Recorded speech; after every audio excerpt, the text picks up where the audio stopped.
Pouco mais de uma semana após os terremotos de magnitude 7,2 e 7,5 que atingiram o norte da Venezuela, o país ainda tenta entender a dimensão da tragédia. Bairros inteiros de La Guaira, que é o principal porto que abastece Caracas, foram destruídos. Em meio aos escombros, equipes de resgate seguem procurando desaparecidos, enquanto hospitais operam acima da capacidade e dependem de doações para sobreviver. Mas, paralelamente à crise humanitária, cresce também uma disputa política intensa entre o governo e a oposição. No centro do poder está a presidente interina Delcy Rodrigues, que assumiu o comando do país após a prisão de Nicolás Maduro. O governo afirma que está centralizando a distribuição de ajuda humanitária para garantir organização e evitar desvio de recursos em uma situação de emergência. Bueno, ocurrido este sismo, yo quiero decir que inmediatamente se activó el Estado venezolano en su conjunto.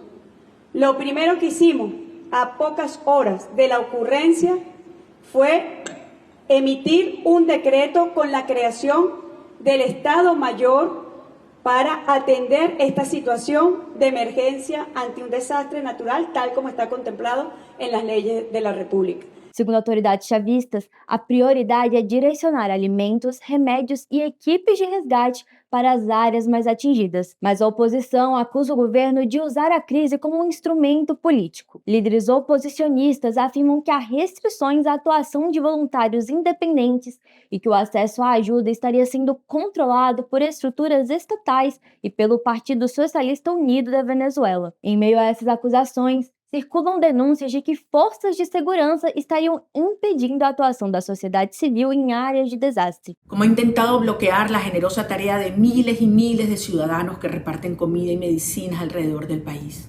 Como ha bloqueado el viaje de equipos de rescatistas internacionales varados en aeropuertos.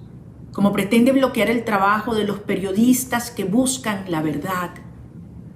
Bloquear la información y manipularla en estas situaciones produce aún más víctimas. Os Estados Unidos anunciaram o envio de equipes de resgate e recursos humanitários, além de flexibilizar temporariamente sanções para facilitar a entrada de ajuda. O presidente Donald Trump também foi citado em manifestações de grupos oposicionistas que pedem maior envolvimento de Washington. Outros países enviaram especialistas, cães farejadores e toneladas de suprimentos. O governo venezuelano afirma que dezenas de nações participam dos esforços. Fíjense, 147 países se han solidarizado con Venezuela.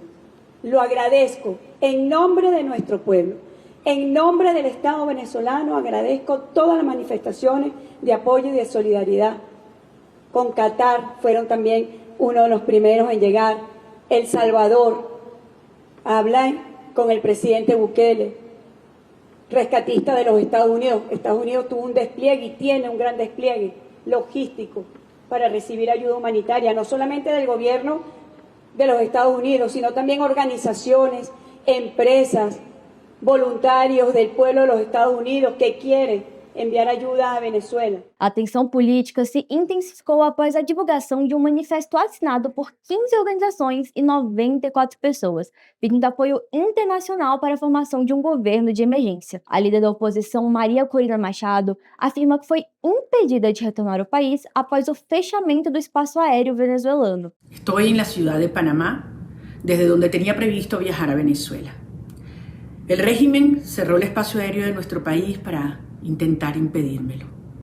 El 24 de junio se hizo inaplazable mi regreso a Venezuela para enfrentar juntos esta catástrofe como lo hace una familia, unida, cuando algunos de sus miembros sufren.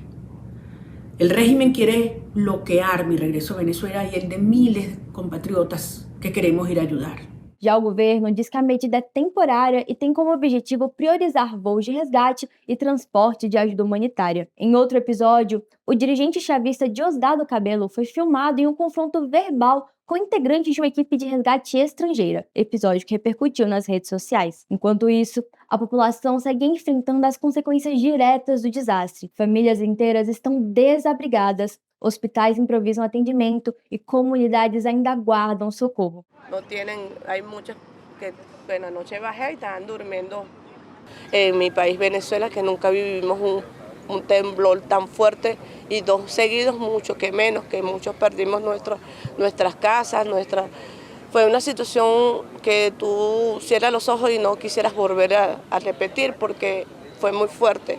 E ultimamente, ahorita está temblando muito. Há também denúncias de fechamento de centros de arrecadação ligados à oposição, enquanto aliados do governo acusam adversários políticos de tentar transformar a tragédia em uma ferramenta de disputa eleitoral. A crise atual traz paralelos com um dos maiores desastres da história do país, a tragédia de Vargas em 1999. Na época, chuvas intensas provocaram deslizamentos devastadores no atual estado de La Guaira, deixando entre 10 e 30 mil mortos e destruindo cidades inteiras. Assim como hoje, o desastre gerou uma grande mobilização internacional, inclusive com participação dos Estados Unidos em missões de ajuda. O então presidente Hugo Chávez inicialmente aceitou esse auxílio estrangeiro, mas posteriormente recuou em algumas cooperações militares, alegando questões de soberania. A resposta ao desastre, embora muito criticada, serviu para fortalecer o governo de Hugo Chávez e a implementação do chavismo no país. Agora, mais de 2 décadas depois do evento, a Venezuela volta a enfrentar não apenas impactos de uma catástrofe natural, mas também um teste político decisivo. A forma como o governo de Delcy Rodrigues vai coordenar o socorro e conduzir a reconstrução pode definir não apenas a sua estabilidade no poder, mas também o futuro do chavismo. Ao mesmo tempo, a oposição tenta ampliar a sua influência no cenário pós-desastre, enquanto acusa o governo de centralizar excessivamente o controle da crise. Nas ruas de La Guaira, porém, a disputa política dá lugar a outra urgência, a de quem ainda procura familiares, abrigo e algum sinal de normalidade. Bueno, emocionalmente, si le digo sinceramente, mal. Mas, sin embargo, aquí lo personal me he abocado aquí a ayudar a la gente. Estoy en la entrada principal, allí colaborando, armando las carpas, los hermanos acá afectados, colaborándoles a todos como tenemos que unirnos, que aquí está la solidaridad del pueblo venezolano. Quando a poeira finalmente baixar, a pergunta que ficará não é apenas quanto a Venezuela perdeu nesse terremoto, mas quem, no fim, conseguirá definir o caminho do país na reconstrução. E para mais atualizações sobre o caso, inscreva-se no nosso canal e acesse o portal metrópolis.com.